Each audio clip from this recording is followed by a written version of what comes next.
Hello and welcome to study with Sudhir. You are watching your own digital classroom और आज हम बात करेंगे हिस्ट्री, इंडियन हिस्ट्री का पहला चैप्टर यानी कि 1857 की mutiny, the first war of independence. ये पूरा चैप्टर एक वीडियो में करेंगे, तो हमारे साथ जुड़े रहिए।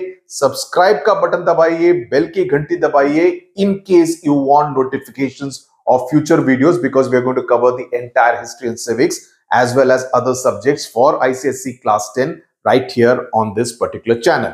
तो शुरुआत करते हैं without wasting any time। events leading to 1857 की 1857 से पहले ऐसी क्या चीजें हुई? Because remember just 4 years back the first railway line, the first train was operated between Bombay and Thane, right? So there were a lot of things which were happening around that time in the early 1850s, but then a lot of dramatic events were also happening। काफी सारे नाटकीय घटनाएं भी घट रही थी जिसका असर हुआ और उसका फाइनल कल्मिनेशन हुआ 1857 की पहली वॉर ऑफ इंडिपेंडेंस पर, आजादी की पहली लड़ाई। तो बेसिकली हो क्या रहा था कि अंग्रेज का जो एक्सपेंशनिस्ट पॉलिसीज था कि वो चाहते थे कि हम ज्यादा से ज्यादा इलाकों को कंट्रोल करें, अपने कब्जे में करें, right? And there were various ways they were actually doing it। जिस तरह के एडमिनिस्ट्रेटिव चेंजेस वो ला रहे थे, उसके साथ साथ जो इकोनॉमिक एक्सप्लॉयटेशन हो रहा था, राइट? तो there was resentment against British among the ruling classes, the soldiers, the farmers, the artisans, the educated classes. Artisans मतलब जो पॉटरी, स्कल्पटिंग वगैरह में इन्वॉल्व थे। तो सभी को एक तरह से ब्रिटिशर्स के साथ चिढ़ हो गई थी, गुस्सा आ गया था, क्योंकि काफी सारे लोगों का इकोनॉमिक शोषण हो रहा था। दे वर बीइंग इकोनॉमिकली एक्सप्लॉइटेड। होगा यही ना कि अगर आप यहाँ के हमारे जो अनाज उगता हो या यहाँ के जो कपड़े बनाए जाते हो, वो सब यहाँ से ले जाकर आप ब्रिटेन में ले जाके वहां से वापस लाते हैं और उस पर ज्यादा कर लगाते हैं, तो ऑब्वियसली लोगों में क्रोध तो आएगा ही। सो एक तरह से इसकी वजह से काफी सारे लोकल रिबेलियंस भी होने लगे। तो ये था बैकग्राउंड। इस बैकग्राउंड आप बोलेंगे अरे ये तो मेरे सिलेबस में नहीं है, ये क्यों पढ़ाया जा रहा है? अरे बंधु, थोड़ा सा एक बैकग्राउंड स्टोरी का जानना जरूरी है, तभी हिस्ट्री की स्टोरी समझ में आती है। मैं हमेशा कहता हूं, ओके, और ये लाइन काफी लोग यूज करते हैं, हिस्ट्री का HI को ड्रॉप कर दीजिए, think of it as a story. तो अगले आधे घंटे, 1 घंटे, जितना भी टाइम इस वीडियो में लगेगा, उसमें आपको एक कहानी सुनाई जाएगी। तो कहानी के रूप में सुनो अगर अभी तक चैप्टर नहीं पढ़ा है। तो मैं इस बात की गारंटी देता हूं कि कितनी बारी मैं उस बात को रिपीट करूंगा, आपके जहन में वो बात बैठ जाएगी। उसके बाद आप किताब को 2 दिन या 3 दिन बाद निकाल के देखिए, at least 50 to 60% of the things you will actually be able to remember. Okay, तो ये काफी अच्छा तरीका रहेगा पढ़ने का। तो जस्ट सुनिए, you can keep a pen and paper. तो जो भी इंपॉर्टेंट कीवर्ड्स का मैं बता रहा हूं उसको जरा नोट कर लीजिए, ताकि उसको बाद में रिवाइज करने में आपको आसानी हो। तो लेट्स गेट स्टार्टेड। तो आपके सिलेबस में है causes of the first war of independence, यानी कि पहली वॉर ऑफ इंडिपेंडेंस के कारण क्या थे, किस कारण से पहली वॉर ऑफ इंडिपेंडेंस को लड़ा गया। ओके, और इसको 4 कैटेगरीज में डाला गया है। पहला तो हो गया राजनीतिक, दूसरा हो गया सोशियो रिलीजियस यानी कि धार्मिक भी और सामाजिक भी, तीसरा हो गया वित्तीय यानी कि इकोनॉमिक, और चौथा and the most important one was military, because remember this was also called the mutiny of 1857। Mutiny क्यों कहते हैं? क्योंकि इसका नेतृत्व काफी हद तक सैनिकों ने किया। काफी सारे जो बैरक्स थे वहां पर ये विद्रोह हुआ, इसलिए उसको 1857 की म्यूटिनी के नाम से भी जाना जाता है। सो इन 4 कैटेगरीज में इसको पढ़ेंगे और उसके बाद सब्सिक्वेंटली इसके कॉन्सिक्वेंसेस क्या थे, इसका असर क्या हुआ, कि जिस तरह के फेरबदल ईस्ट इंडिया कंपनी को और ब्रिटिश सरकार को करने पड़े, उस पर क्या असर हुआ, उसके बारे में भी इस चैप्टर में ध्यान देंगे। तो let's get started with the political causes. Now political causes में सबसे पहली बात यह थी कि यह था एक policy of expansion. Policy of expansion का मतलब था कि अंग्रेज चाहते थे कि हम ज्यादा से ज्यादा इलाकों पर अपना कंट्रोल जमा कर बैठे। ओके, तो उनको लगता था कि ये सोने की चिड़िया है, तो सोने की चिड़िया में सिर्फ कुछ इलाके पर कंट्रोल रहेगा तो उससे फायदा नहीं होगा, हमको ज्यादा से ज्यादा राज्यों पर अपना कंट्रोल लगाना पड़ेगा। गुजरात सूरत में पहली बार ब्रिटिशर्स आए थे, लेकिन उससे धीरे धीरे फैलकर, बंगाल से फैलकर they had started occupying many parts of India. और ये शुरुआत कैसे हुई? पहले तो हुआ था battle of Plassey, and you look at the year it was fought in 1757, यानी कि 1757, exactly 100 years before the first war of independence. Okay, so that's quite significant. So ये बैटल ऑफ प्लासी को काफी सिग्निफिकेंट माना जाता है, क्योंकि this was in many senses a turning point. जिस तरह की ब्रिटिशर्स का एक तरह का रोल था, किस तरह की एक्टिविटीज थी, किस तरह का कंट्रोल था, उसके चलते बैटल ऑफ प्लासी को काफी टर्निंग पॉइंट माना जाता है। Between the East India Company and the nawab of Bengal ये बैटल ऑफ प्लासी को लड़ा गया, और उससे इंडियंस को, भारतीयों को यह पता चल गया कि ये अंग्रेज सिर्फ व्यापार करने के लिए यहां पर नहीं आए हैं, इनकी नीयत कुछ और है, इनकी नीयत कुछ और है, ये सिर्फ व्यापार करने के लिए व्यापारी नहीं है। नाम होगा ईस्ट इंडिया कंपनी, ओके, उसको देख के लगेगा सिर्फ कंपनी है, लेकिन इस कंपनी के पीछे बड़ा इरादा यह है कि हम भारत पर राज करें, ओके, राज नहीं, राज करें। ओके, तो इसके हुए चार तरीकों से ये पॉलिसी ऑफ एक्सपेंशन को बढ़ावा दिया गया। पहला तरीका था आउटराइट वॉर्स, जैसा कि शब्द बताता है, सीधा युद्ध। तो battle of Plassey was one such instance जब सीधा का सीधा युद्ध हुआ। उसके बाद battle of Buxar, Anglo Mysore war, Anglo Maratha war, Anglo का मतलब ब्रिटिशर्स, एंग्लो सिख वॉर। सो आप देख रहे हैं, सिखों के खिलाफ, मराठों के खिलाफ, मैसूर में कन्नडिगास के खिलाफ, they were kind of fighting different kinds of battles against different kings in different parts of India. So जो बक्सर का युद्ध था वो हुआ था 1764 में। ओके, 1764 में आपको ये सारे इयर्स को याद रखने की जरूरत नहीं पड़ेगी, उसमें कोई उसकी जरूरत नहीं पड़ेगी। तो ये हुआ था 1764 में। तो आप देख सकते हैं कि it is pretty close to the battle of Plassey, and this kind of made British domination over Bengal, Bihar and Orissa, मतलब आज का बंगाल, बिहार एंड उड़ीसा पे बैटल ऑफ प्लासी और बैटल ऑफ बक्सर से उनका domination the eastern part of India पर एक तरह से कंप्लीट हो गया। फिर उसके बाद वो आए दक्षिण भारत में, एंग्लो मैसूर वॉर लड़ा गया 1767 टू 1799। तो तकरीबन 30 साल तक ये चला, 30 साल तक ये पर्टिकुलर युद्ध चला था एट वेरियस स्टेजेस, और इससे मैसूर स्टेट को कंट्रोल करने में उनको काफी मदद मिली।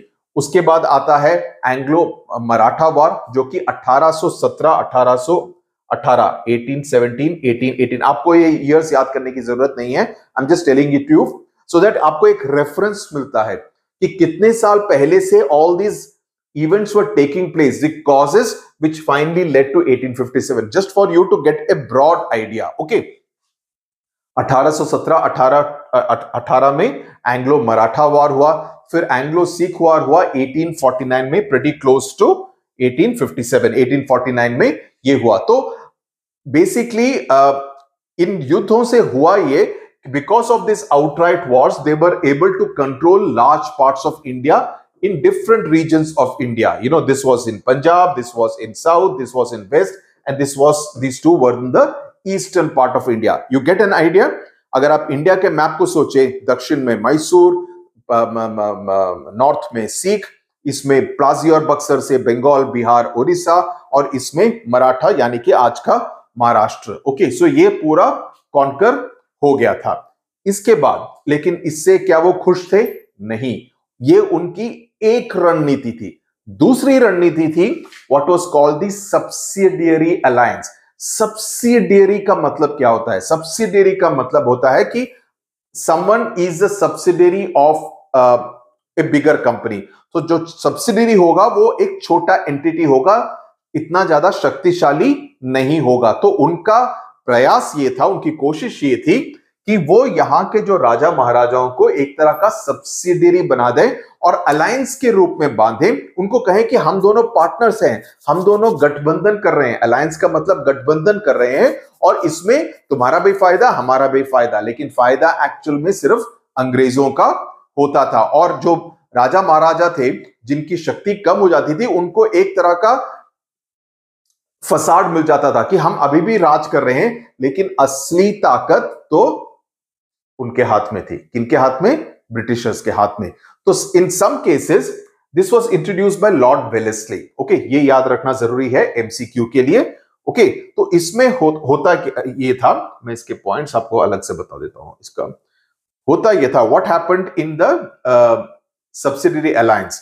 तो उससे हुआ ये कि Indian rulers they accepted the British as the supreme power. ये पॉइंट्स आपको याद रखने पड़ेंगे क्योंकि इस पर 3 मार्क का क्वेश्चन भी पूछा जा सकता है, जिसमें कि एटलीस्ट 4 पॉइंट्स आपको मेंशन करने चाहिए। सो ये सबसे इंपॉर्टेंट है that they accepted the British as the supreme power, then they surrendered their foreign relations. Because पहले होता ये था कि काफी सारे ये जो राज्य थे वो अपना कारोबार, ट्रेड वगैरह बाकी मुल्कों के साथ करते थे, लेकिन चूंकि अभी ईस्ट इंडिया कंपनी का कब्जा हो गया, एक तरह से उनका बोलबाला हो गया, so they surrendered their foreign relations to the East India Company कि हम किसी के साथ कुछ भी सरोकार नहीं रखेंगे, आप ही हमारे माई बाप हैं। Okay, so this was important.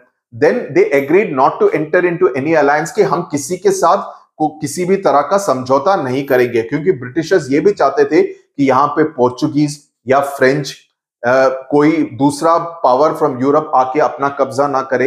हालांकि फ्रेंच का भी प्रेजेंस था लेटर, ऑल्सो पोर्चुगल गोवा के इलाके में, इनका पौंडीचेरी के इलाके में। तो वो चाहते थे कि किसी के साथ वो संधि ना करें और किसी के साथ अलायंस ना करें। They accepted a British resident. तो एक ब्रिटिश रेजिडेंट रहता था उस राज्य में as the representative of the East India Company. Indian rulers agreed not to employ any European in the service without consulting the company, यानी कि कंपनी की हामी के बिना वो किसी भी यूरोपियन को एम्प्लॉय नहीं कर सकते थे। बेसिकली उनका उद्देश्य यही था कि ताकि वो किसी भी तरह से फ्रेंच को, पोर्चुगीज को या कोई भी यूरोपीय ताकत हो उसको न्यूट्रलाइज कर सके, पूरे भारत पर सिर्फ हमारा ही कब्जा रहे। सो that was the intention. This 5th point is important. Okay, in a critical reasoning questions, मैं साथ साथ क्रिटिकल रीजनिंग क्वेश्चंस भी बताता रहूंगा ताकि आपको जो नए पैटर्न में आपको बोर्ड एग्जाम्स में पेपर आएंगे उससे आपको मदद मिले। छठा point, agreed to maintain British troops at their own cost, and 7th was virtually lost their independence, की उनकी आजादी तो बिल्कुल खत्म ही हो गई। और उन्होंने ये भी कहा कि ब्रिटिश सेना के जो टुकड़ियां वहां पर मौजूद होंगी उसका जो खर्चा होगा वो भी इंडियन रूलर्स ही, शासक ही उसका खर्चा भी उठाएंगे। तो एक तरह से पूरी तरह से उनका दबदबा हो गया। दे kind of came under them. तो इसमें हुआ ये, कौन से स्टेट्स थे, कौन से राज्य थे जो कि जैसे फॉर इंस्टेंस हैदराबाद के निजाम जो थे उनको कहा गया कि तुम्हारे यहां पर जितने भी फ्रांसी फोर्सेस हैं उन सबको निकालो यहां से। So and he had to agree to doing that. So Hyderabad हुआ 1798 में। 1798 में it was the first state to sign the subsidiary alliance. Okay, ये बुक्स वगैरह में थोड़ा अलग अलग रहता है, but just go with the dates I am telling you. Mysore, जैसे मैंने अभी कहा, यहां पर वॉर हुआ टिल 1799। तो 1799 में under the subsidiary alliance it also came under British domination. Okay, Awadh was in 1801। Okay, Awadh का सिचुएशन ये है कि अवध का दूसरे तरीके से भी, जिसके बारे में हम बाद में पढ़ेंगे, दूसरे तरीके से भी there was control done by the Britishers. So Awadh का दोनों कैटेगरीज में आता है, but these are the main 3 states and they accepted the British as the supreme power. तीसरा तरीका, ये तो हो गया दूसरा तरीका सब्सिडियरी अलायंस। तीसरा तरीका था the doctrine of lapse, okay, which was introduced by Lord Dalhousie. Now इसका ये था कि he was the governor general from 1848 to 1856, and this was a very important period in Indian history at that point in time.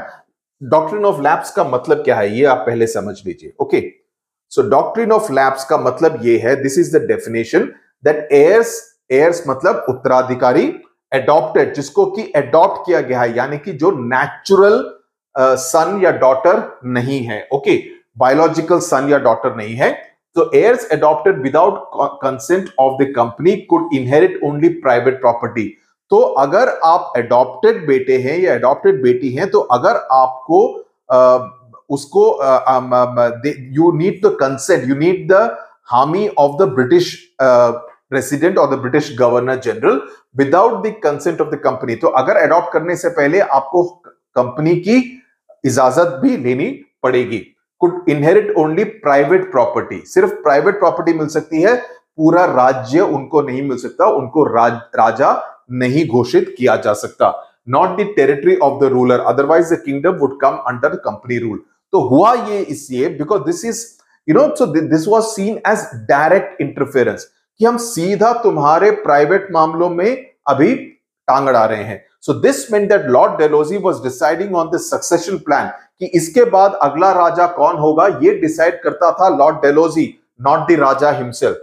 And if anyone adopted, अगर किसी ने किसी को गोद लिया हो, the permission had to be sought from Dalhousie first. पहले Dalhousie से परमिशन लेके आओ, उसके बाद ही तुम किसी को गोद ले सकते हो। सो ये एक तरह से निजी मामलों में, प्राइवेट मामलों में सीधे इंटरफेरेंस था, सीधा टांग अड़ा रहा था लॉर्ड डेलोजी।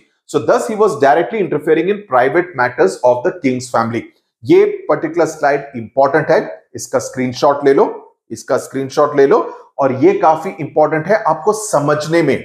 मैं आपको समझा इसलिए रहा हूं इतना डिटेल में, ताकि अगर आपसे कोई क्रिटिकल रीजनिंग क्वेश्चंस पूछे तब आप स्टंप ना हो, तब आपको याद आए कि सुधीर सर ने हमको बताया था, and you will be able to answer. तो अगर आप समझ जाएंगे, रट्टा प्लीज मत मारो। अगर आपके कोई टीचर या सीनियर्स बोलते हैं इसको रट्टा मारो, बिल्कुल रट्टा मत मारो, समझ लो, कीवर्ड्स याद रखो।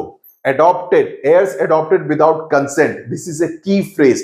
की फ्रेज याद रखो, उसमें आपको उसके बाद कोई दिक्कत नहीं होगी। तो इसमें अभी ये हुआ Lord Dalhousie and it impacted heirs and interfered with their private matters. समझ में आ गया? तो इसमें एक्चुअली आपको यह बताने की भी जरूरत है कि एक्चुअली ये डॉक्ट्रिन ऑफ लैप्स ऐसा नहीं था कि लॉर्ड डेलोजी ने ही इंट्रोड्यूस किया था, लेकिन he made use of it, because इससे पहले भी 1824 में भी ये डॉक्ट्रिन ऑफ लैप्स था और इसको भी वहां पर इस्तेमाल किया गया था, लेकिन किट्टूर में, कर्नाटका में खास तौर पे, लेकिन इसका मोर एग्रेसिव तरीके से इस्तेमाल किया लॉर्ड डेलोजी ने after he became the governor general. So now which were the kind of states which came under it? Satara and of course रानी की झांसी, झांसी रानी Lakshmibai.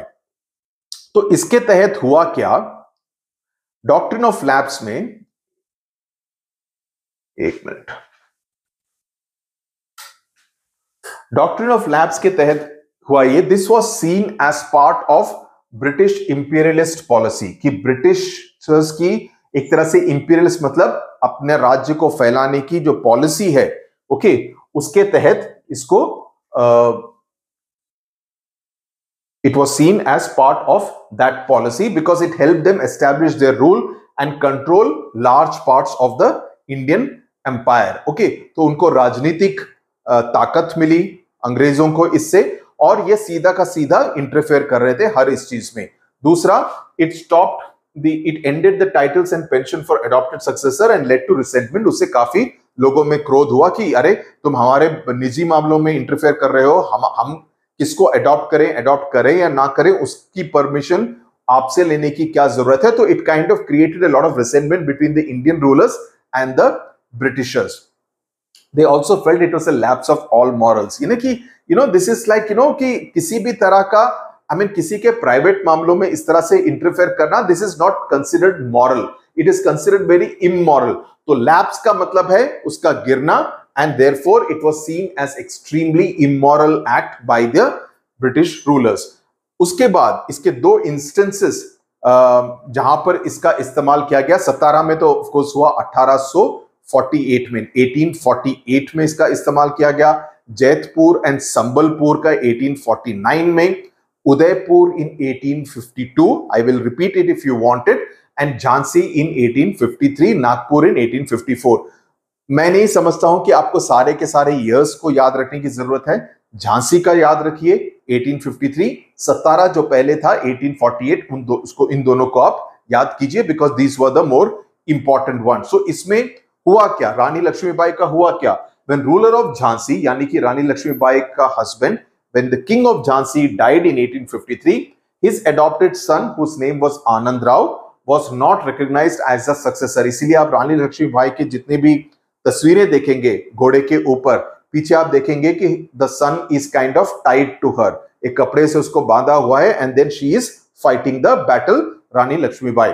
So he was, Anand Rao was not recognized as the lawful successor to the throne, यानी कि राजा के बाद अगला राजा वो बनेगा करके उसको रिकॉग्नाइज नहीं किया गया था। इसीलिए खूब लड़ी, वो कौन सा है जो रानी लक्ष्मीबाई के बारे में जो लाइन है, I am not able to get the right line, so I will not say a wrong line, okay. तो this was as far as Rani Lakshmibai was concerned. The second one case was of Nana Sahib, who was the adopted son of Bajirao II, the last Peshwa। उनको last Peshwa इसलिए माना जाता है because he was recognized as the last Peshwa। इस बात को जरा ध्यान से सुनिए, because इस पर आपकी बुक में अलग अलग लिखा हुआ है, मॉर्निंग स्टार में अलग अलग लिखा हुआ है, तो मैं इसको क्लैरिफाई कर देता हूं। इसका कारण यह है कि बाजीराव II को आखिरी पेशवा माना जाता है by the Britishers। The Britishers recognized him as the last Peshwa, but Nana Saheb को उन्होंने recognize नहीं किया क्योंकि वो उनको गोद लिया गया था। नाना साहेब को however तांत्या तोप ने recognize किया कि तुम आखिरी पेशवा हो, but the Britishers did not recognize it। इसी वजह से बाजीराव II को ही आखिरी पेशवा कहा जाता है। हालांकि नाना साहेब को तांत्या तोपे ने कहा था, लेकिन ब्रिटिशर्स ने उनको recognize नहीं किया था। Okay, so I am clarifying this because morning star के 2 पैराग्राफ में दोनों को लास्ट पेशवा करके लिखा गया है। Okay, so this is one doubt which one of my students also raised. Now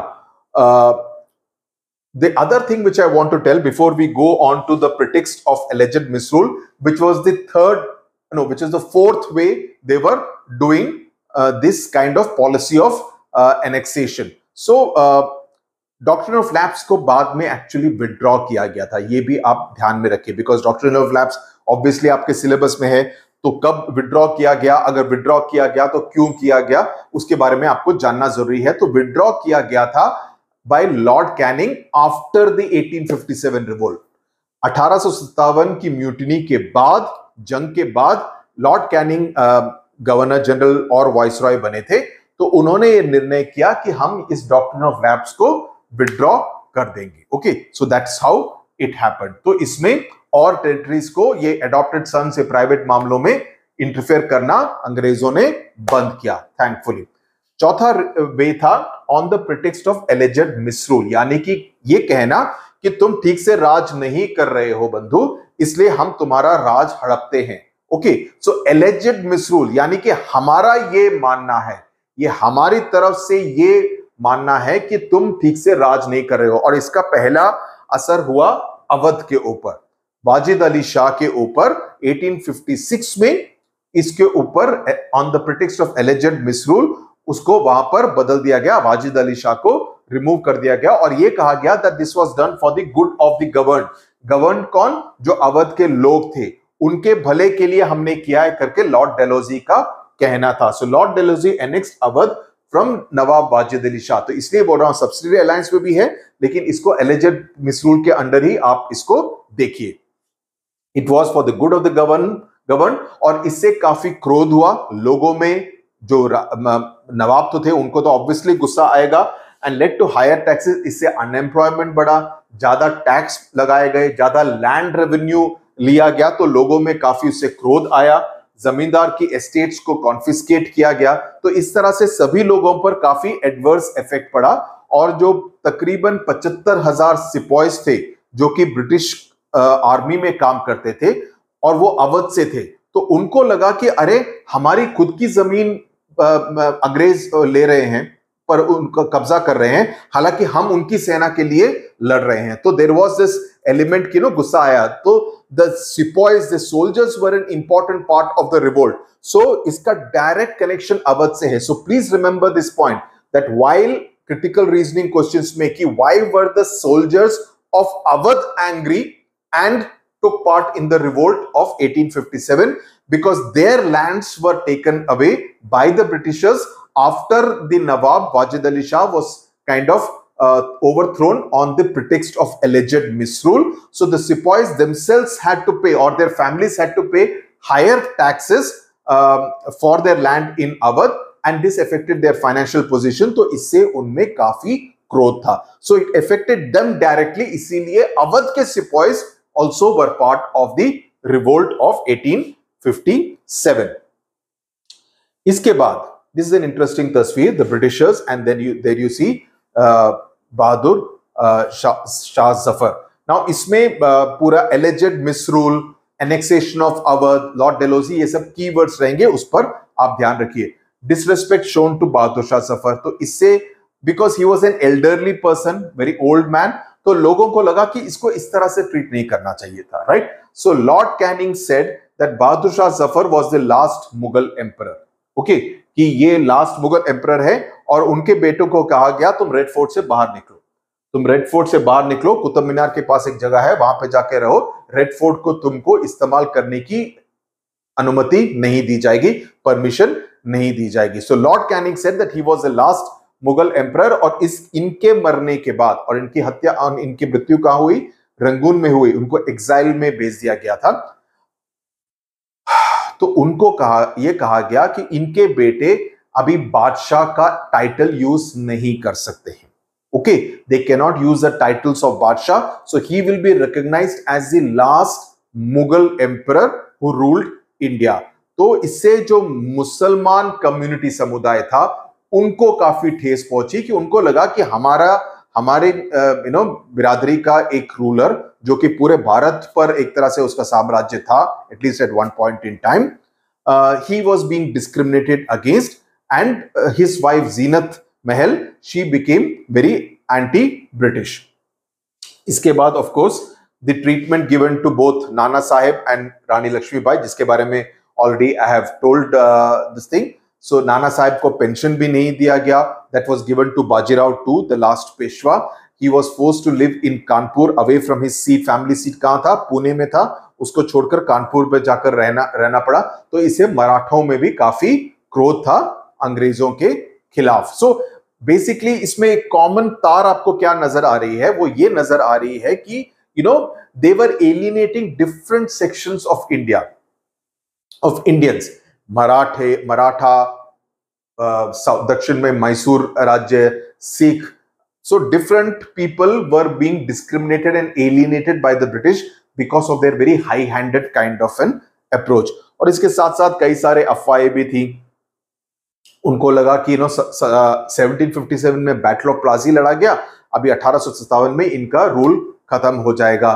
then Britishers की हार हुई अफगान वॉर में, तो उनको लगा कि ब्रिटिशर्स को हराया भी जा सकता है. So that all these factors, जितने भी कारण थे, पॉलिटिकल रीजंस, उससे एक तरह से बढ़ावा मिला, ज्यादा एनकरेजमेंट मिली भारतीयों को कि हम ब्रिटिशर्स के खिलाफ लड़ सकते हैं और शायद उनको हरा भी सकते हैं. So these were all the reasons which led political causes to the first war of independence. अब चलते हैं the socio-religious causes for 1857. Okay, यानी कि सामाजिक और धार्मिक कारण.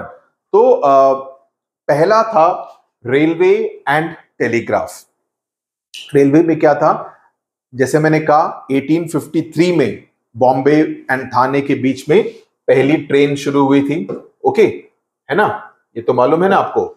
1853 में this was started between Bombay and Thane. तो उनको लगा कि रेलवे में सभी लोग एक साथ सवारी करते हैं, एक साथ यात्रा करते हैं, अपर कास्ट भी, लोअर कास्ट भी, हिंदू भी, मुसलमान भी. तो उनको लगा कि इससे हमारा जो डिफरेंट कास्ट सिस्टम है, जिसमें कि भारतीयों को काफी विश्वास था, उसको एक तरह से डिसरप्ट करने में, एक तरह से उसको वायलेट करने में Britishers were doing this very deliberately. तो इस तरह की मानसिकता आने लगी कि एक तरह से सभी लोग रेलवे कंपार्टमेंट में जगह और सीट को शेयर करते रहेंगे, तो इसीलिए ये रेलवेज को बढ़ावा दिया गया है. So that also became a point of resentment. दूसरा आया द टेलीग्राफ. टेलीग्राफ के खंबे लगाए गए, तो अफवाह ये फैली कि इस पर भारतीयों को फांसी दी जाएगी. सो these kind of rumors, because obviously it was not a very literate India at that point in time.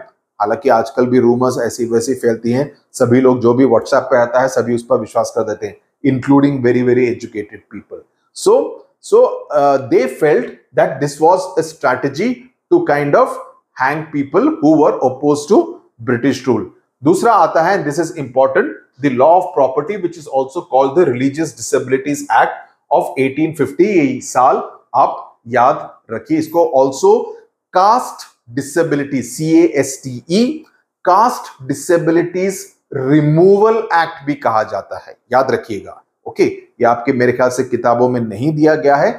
Cast disabilities removal act, ये एक और नाम है लॉ ऑफ प्रॉपर्टी या रिलीजियस डिसेबिलिटीज एक्ट ऑफ 1850 का. तो इसमें हुआ ये कहा गया, तो ये हिंदू लॉ ऑफ प्रॉपर्टी को थोड़ा सा उसमें फेरबदल किया गया. ये कहा गया कि अगर कोई हिंदुइज्म से कन्वर्ट होके ईसाई क्रिश्चियनिटी रिलीजन को, क्रिश्चियन रिलीजन को ईसाई में कन्वर्ट होता है, क्रिश्चियन फेथ में कन्वर्ट होता है या किसी और रिलीजन में कन्वर्ट होता है, उसके बावजूद वो तब भी अपने पिता की प्रॉपर्टी पर उसका शेयर मिल सकता है. तो इससे हिंदूज को लगा कि एक तरह से बढ़ावा मिलेगा कि लोग चाहेंगे कि हम हिंदुइज्म छोड़ के वी विल अडॉप्ट से Christian faith or Islamic faith, we can do and actually convert if we are still going to get a share of my father's property. So they felt this is going to create fissures within the Hindu religious community. कि हिंदुओं में एक तरह से फूट डालने का ये प्रयास है, तो it was seen as that. Then activities of Christian missionaries, कि वो क्रिश्चियनिटी को स्प्रेड करते थे. They were translating the Bible into Indian vernacular languages. Okay, the Christian missionaries, they criticized Hindu style of idol worship. Okay, they also criticized Muslim customs, saying that these some outdated customs hain. So they were a little cut up with the kind of behavior attitude of the Christian missionaries. Then there was the point about racial discrimination. Britishers को हमेशा लगता था कि we are superior to the Indians, right? They insulted Indians. कई सारे clubs में होता था, Indians and dogs are not permitted inside. So you are trying to deliberately insult Indians. So it was seen as racial discrimination because they were whites and Indians were largely not basically they were of colored origin. Then interference with the social customs, यानी कि जैसे सती का abolition हुआ, हालांकि वो अच्छा काम किया था 1829 में on the insistence of Raja Rammohan Roy, William Bentinck, he had abolished sati. लेकिन कई लोगों को लगा कि ये हमारी सामाजिक प्रथाओं में, सामाजिक प्रैक्टिसेस में एक तरह का इंटरफेरेंस कर रहे हैं अंग्रेज लोग. विडो रीमैरिज एक्ट, उसको भी बढ़ावा दिया गया 1856 में, राइट? तो उसको लगा कि उनको लगा, कई सारे भारतीयों को लगा कि ये सब बातें ब्रिटिशर्स के दायरे से बाहर होनी चाहिए. They should not interfere in all this matters. Then आता है education, right? Education, there was this resentment towards Western education, which was very different from the Indian style of education, both Hindu as well as Islamic scriptures. English classes were introduced in many colleges, right? So, जो Indian style of Oriental learning था, उससे shift होके more Western education पर जोर देने लगे Britishers, और इससे both Hindus and Muslims were a little affected. And finally, the whole point of taxes, that even the religious places were beginning to get taxed, and the lands were owned either by temple trusts or trusts of Islamic faith. So उससे उनको ठेस पहुंचे कि हम सब पर किसी ना किसी तरह का टैक्स लगाया जा रहा है. आ गया समझ में?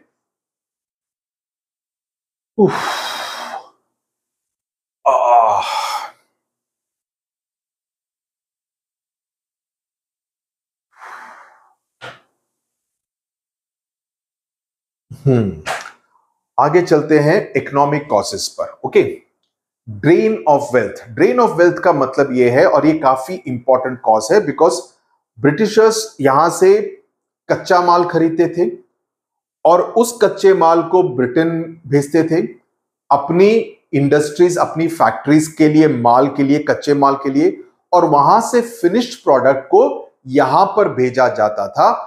और इंडियंस को वो फिनिश प्रोडक्ट खरीदना पड़ता था ज्यादा दाम देकर, right? Now obviously you understand that this is not something very desirable, right? So this was seen as plunder of India's wealth.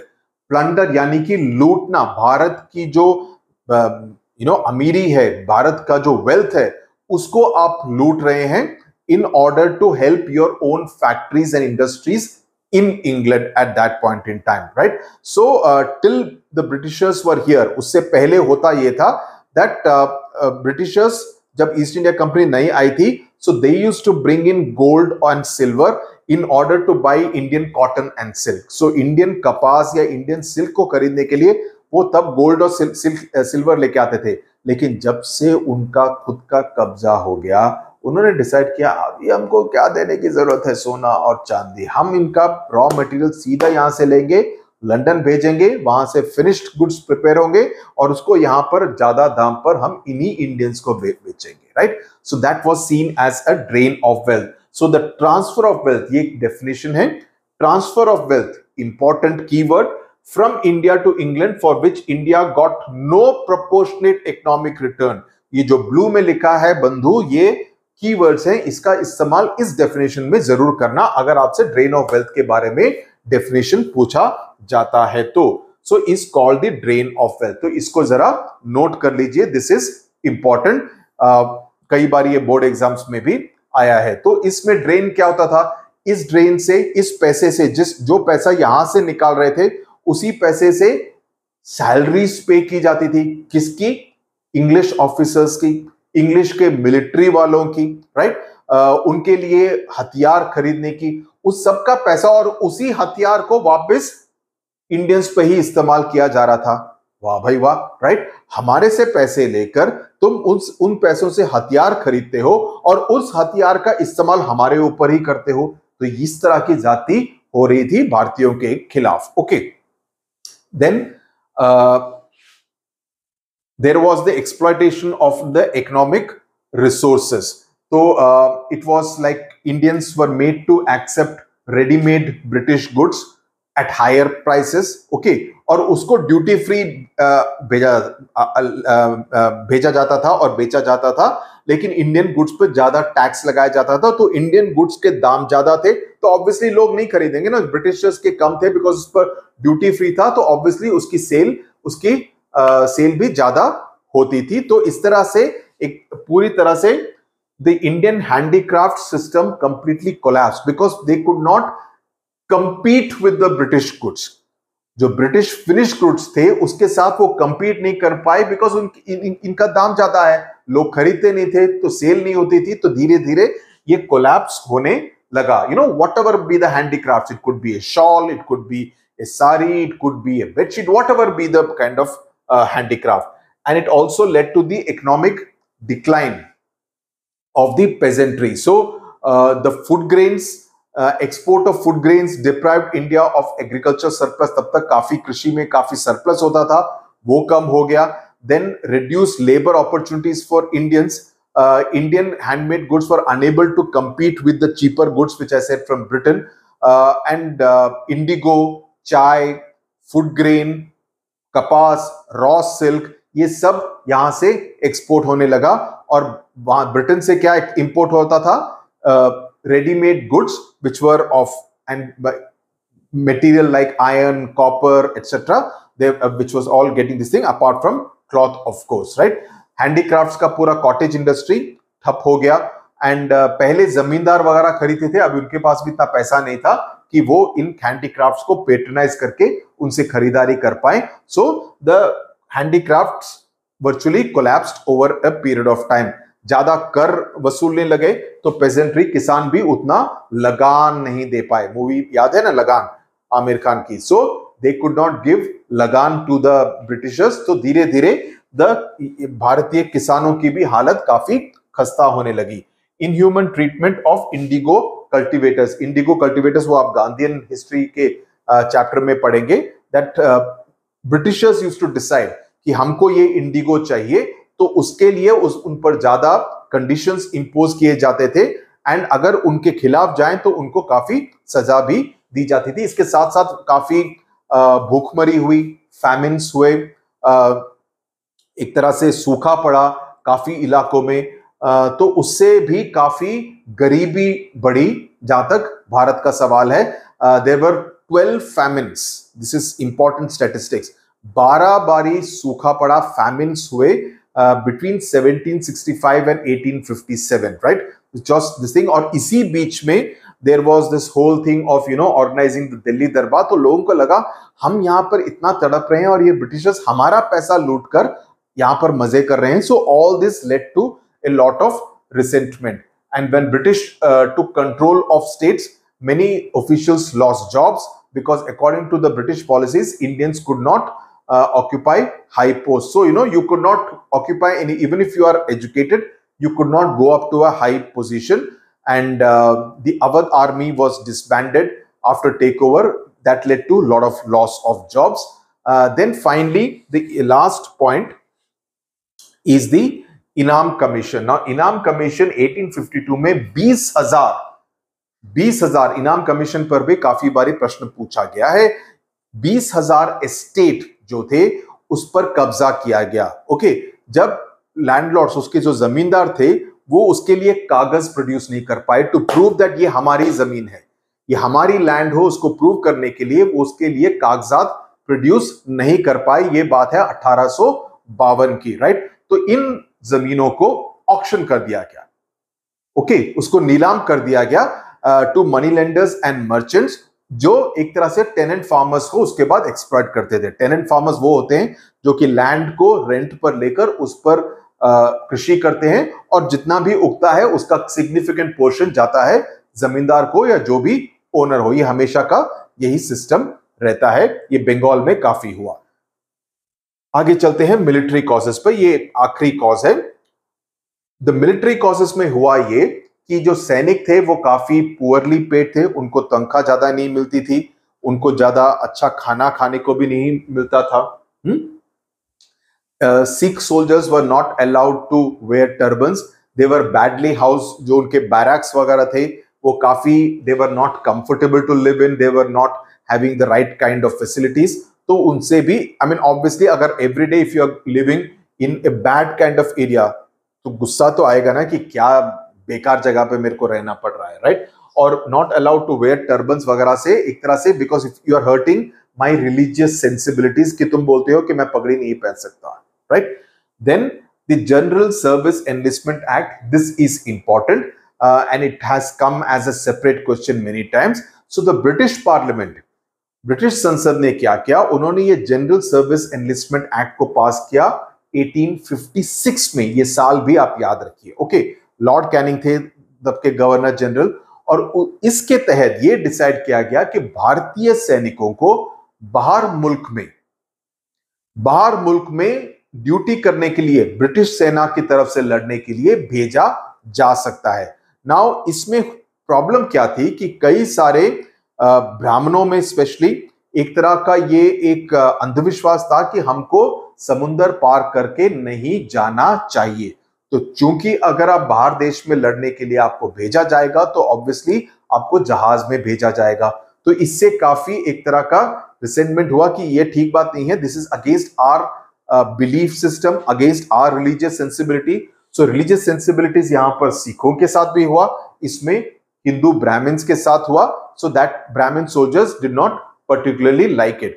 Then the other thing was the larger number of Indian soldiers, यानी कि इसमें ये actually positive था Indians के लिए, क्योंकि ज्यादा Britishers नहीं थे जो सेना में लड़ रहे थे विद हथियार। They were at the officer level, but at the soldier level a majority was the Indian population, the Indian soldiers. तो इससे हुआ ये कि जब 1857 की म्यूटिनी हुई तो उसमें भारतीय सोल्जर्स की संख्या अंग्रेजों के मुकाबले ज्यादा थी, ओके। तो इससे एक तरह से the British soldiers became outnumbered during the first war of Independence. Then तो ये एक तरह से एक पॉजिटिव था for the Indian community. Conditions in the army, promotions Indians को नहीं मिलते थे लेकिन ब्रिटिशर्स को मिलते थे। एक इंडियन सैनिक, एक भारतीय सैनिक ज्यादा से ज्यादा एक सूबेदार के रैंक तक ही जा सकता था। ब्रिटिश सोल्जर्स की जो तनख्वाह थी, जो उनको सैलरी मिलती थी, वो 8 गुना ज्यादा थी इसके I mean in comparison when compared to an Indian soldier, and they were also asked to serve in areas which were away from their home town. Then दूसरा ये हुआ द पोस्ट ऑफिस एक्ट, अरे वो लिखा नहीं मैंने यहाँ पे, द पोस्ट ऑफिस एक्ट 1854 का पोस्ट ऑफिस एक्ट से कहा गया कि तुमको फ्री में स्टैंप भी नहीं दिए जाएंगे। तो ये छोटी छोटी चीजों से भी काफी क्रोध भारतीय सैनिकों में था। Then the Britishers made some tactical strategic mistakes of not deploying the soldiers at the right places, right? Delhi, Allahabad, जिसको कि आजकल प्रयागराज बोला जाता है, वहां पर ब्रिटिश आर्मीज में completely it was dominated by Indian soldiers. तो एक तरह से जब म्यूटिनी हुई, इन सब इलाकों पर टेक ओवर करने में भारतीयों को काफी मदद मिली, because they were entirely dominated by Indian soldiers. और उसी समय पर England was also involved in many other wars, Crimean war, Persian war, Chinese war, Russian war. तो एक तरह से they had to pull out the British soldiers from India, so they were involved in many other theaters of war at the same time। और Afghan war में British की हार के बाद इंडियंस को लगा कि इनको हराया जा सकता है। What was the immediate cause? और ये immediate cause भी कई बारी बोर्ड एग्जाम्स में आया है। वो ये था, ये है वो बंदूक, the Enfield rifle, the introduction of the Enfield rifle इन 1856। ये एनफील्ड राइफल को इंट्रोड्यूस किया गया कि उनसे कहा गया कि तुम ये एनफील्ड राइफल का अभी इस्तेमाल कर सकते हो। तो इसमें और इससे पहले एक मस्कट का MUSKET का इस्तेमाल किया जाता था, जिसका नाम होता था ब्राउन बेस, BESS। ओके, तो इसमें होता यह था, इसका जो लोडिंग प्रोसेस था उसमें एक कारतूस को मुंह से लगा के उसका एक particular portion had to be removed, and that's when it had to be loaded onto the rifle. तो वहां पर अफवाह ये फैली कि इस कार्ट्रिज में it had the fat of cow, it had the fat of pig, so it was violating the religious sentiments of both Hindus as well as Muslims। okay, so soldiers refused to use the cartridge and revolted against the British, और इससे uprising शुरू हुई। Uprising कहां शुरू हुई? बेरहमपुर, जो बंगाल में है, वहां पर शुरू हुई। ओके, तो ब्रिटिशर्स ने उस रेजिमेंट को डिसबैंड कर दिया। देन मंगल पांडे, ये काफी इंपॉर्टेंट है। How did the uprising begin? तो मंगल पांडे, जिसके ऊपर आमिर खान ने मूवी भी बनाई थी, चली नहीं थी पिक्चर, हालांकि गाने वगैरह काफी अच्छे थे। सो मंगल पांडे, और ये Mangal Pandey, he is the real Mangal Pandey. Okay, so Mangal Pandey shot at 2 British officials in Barrackpore. तो ये एक सैनिक थे, वहां पर बैरकपुर में उन्होंने 2 ब्रिटिश ऑफिशियल्स के ऊपर गोली चलाई। Fired first bullet in the first war of independence. तो इनको श्रेय जाता है कि पहले विश्व युद्ध नहीं, पहले वॉर ऑफ इंडिपेंडेंस में पहली गोली मंगल पांडे ने चलाई थी, एंड उनको हैंग किया गया after court martial. Okay, court martial करके अप्रैल 1857 में उनको फांसी दी गई। तो ये गोली चली थी मार्च 1857 में। सो एक महीने के अंदर कोर्ट मार्शल किया, उनको फांसी की सजा भी सुनाई दी। सो बैरकपुर है कोलकाता के पास। ओके, लेकिन असली ट्रबल स्टार्टेड इन मीरठ इन मई 1857, और उसके बाद इसको थोड़ा सा मोमेंटम मिला फर्स्ट वॉर ऑफ इंडिपेंडेंस को। ओके,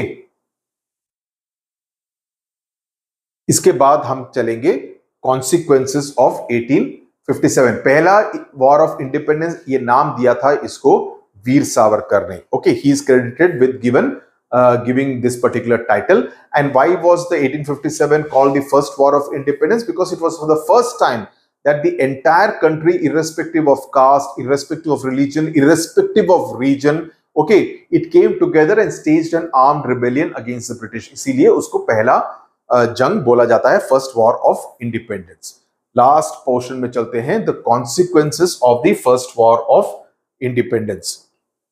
पहला तो ये हुआ, it kind of ended the East India company rule, की जो कंपनी रूल थी ये एक तरह से बंद हो गई। अभी directly it began to be ruled by the British crown। this is important। so the British Raj started, एक तरह से British Raj actually started after 1857, from 1858। then दूसरा बड़ा ये था कि एक they appointed a secretary of state was appointed। पहले बोर्ड ऑफ डायरेक्टर्स होते थे ईस्ट इंडिया कंपनी के, तो secretary of state was appointed in order to kind of take decisions with what was going to happen in India, और इसके लिए एक 15 member की सदस्यों की काउंसिल भी गठित की गई, and the governor general was also given the title of the viceroy. So Lord Canning, who was the governor general from 1856, he became the first governor general and viceroy together, यानी कि पहला viceroy का दर्जा Lord Canning को दिया गया। दूसरा ये द क्वीन विक्टोरियाज प्रोक्लेमेशन, ये हुआ इलाहाबाद में 1 नवंबर 1858 में by Lord Canning. The government of India they said that they would follow a policy of non-intervention in social customs. तो उनको लगा कि इनके सामाजिक और धार्मिक बातों में ज्यादा टांग नहीं अड़ाते हैं, इससे इनको अच्छा नहीं लगता है, and this was they realized that this was one of the reasons for the revolt. तो इस पे हम बिल्कुल भी इंटरफेरेंस नहीं करेंगे। जिसने भी वॉर ऑफ इंडिपेंडेंस में भाग लिया उन सबको जनरल पार्डन दिया, unless any one of them is guilty of killing A britisher. अगर किसी अंग्रेज को मारा है तब उसको माफी नहीं दी जाएगी, अदरवाइज एवरीवन वाज गिवन माफी। Okay, then they said that हम भारतीयों को और यूरोपियों को एक साथ ही एक जैसे ही ट्रीट करेंगे, हालांकि ये कई केसेस में नहीं हुआ। तो 1876 में जाकर, हालांकि 1858 में Queen Victoria's proclamation happened, but 1876 में जाके she became known as the empress of India, और दिल्ली दरबार हुआ था 1877 में to proclaim it formally. So it also ended the Mughal and the Peshwa rule. Peshwa rule हमने बोला Bajirao two last Peshwa, Mughal rule the last emperor Bahadur Zafar. तो एक तरह से ये खत्म हो गया, and relations with princely states. सो एक तरह से they kind of try to keep the different states in good humour की ओके हम डॉक्ट्रिन ऑफ लैप्स को बंद करते हैं, जैसे मैंने कहा लॉर्ड कैनिंग ने उसको भी बंद कर दिया आफ्टर 1857, पॉलिसी ऑफ एनेक्सेशन को बंद कर दिया, and the states also agreed कि हम आपके जूनियर पार्टनर की तरह रहेंगे और क्वीन विक्टोरिया को एम्प्रेस ऑफ इंडिया की तरह हम भी मानेंगे। And they started doing this policy of divide and rule कि इनका बंटवारा करो on the basis of religion, on the basis of region, on the basis of province, इनका बंटवारा करो ताकि हमारे लिए एक तरह से डिवाइड एंड रूल पॉलिसी करेंगे तो हमको इनके ऊपर राज करने में ज्यादा आसानी होगी। ओके, तो लेकिन दूसरा एक और ये था कि rise of nationalism, because Mangal Pandey, रानी लक्ष्मीबाई, नाना साहेब वगैरह काफी नेशनल हीरोज बन गए लोगों के लिए उस टाइम पर। Okay, so that was one of the these were the consequences. Then Britishers ने ये रियलाइज किया कि कई जगहों पे, जैसे मैंने कहा ना दिल्ली, इलाहाबाद वगैरह में तो इंडियन सोल्जर्स आउटनंबर्ड देम, तो दे डिसाइडेड दैट हम ब्रिटिश सोल्जर्स की संख्या को बढ़ाएंगे। ओके, जो आर्टिलरी है, जितना भी गोली बारूद है, उस पर इंडियंस को कोई भी कंट्रोल नहीं दिया जाएगा, पूरा कंट्रोल ब्रिटिशर्स का ही रहेगा।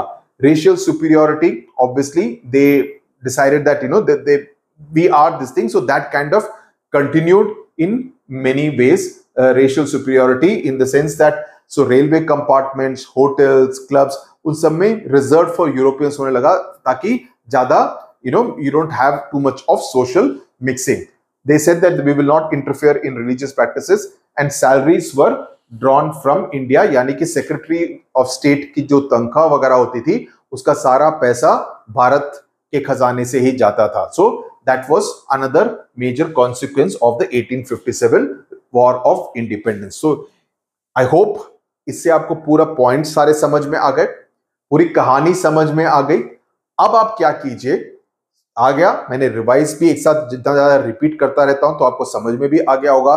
काफी सारे कीवर्ड्स का मैंने इस्तेमाल किया है वीडियो पर, उसका मैं उम्मीद करता हूं आपने नोट कर लिया। अब आप क्या कीजिए, पढ़ने का तरीका क्या है, 3 दिन बाद इस चैप्टर को फिर से रिवाइज कीजिए। 3 दिन बाद अपनी किताब को उठाइए, एंड मैं जनरली सजेस्ट करता हूं आप मॉर्निंग स्टार को फॉलो कीजिए कि अगर आप मॉर्निंग स्टार की किताब को लेंगे, उस किताब को पूरी तरह पढ़िए, हर लाइन पढ़िए। आपको अगर 50 to 60% रिटेंशन है तो काफी अच्छा है। उसके 4 दिन या 1 हफ्ते बाद फिर से रिवाइज कीजिए, 3 सिटिंग्स और कीजिए, आपको पूरा चैप्टर तैयार हो जाएगा, इसकी गारंटी मैं देता हूं। ओके, तो like, share and subscribe to the channel. If you want more content, और कंटेंट चाहिए तो लिख के बताओ।